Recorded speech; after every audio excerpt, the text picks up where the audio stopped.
Makes for a fun car. It still feels very much like an MX-5, just a little bit more pep, a little bit nicer. It's still got a few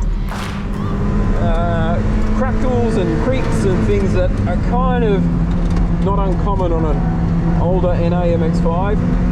As the Echo is clearly pushing it, he's thrown some crap up onto the track in front of us there.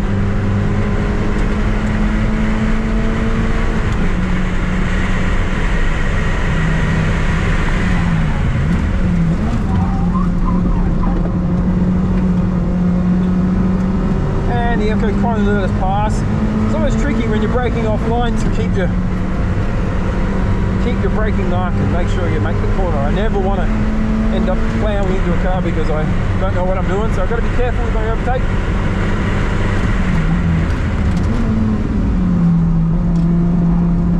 Oh, that felt like I was running out of road.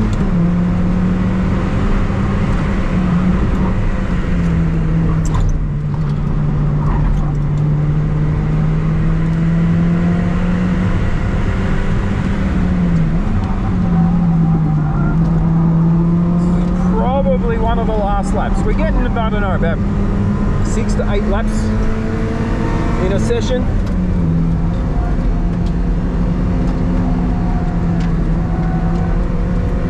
Oh, a bit of understeer there, not an ideal line. And yeah, there's our checkered flag.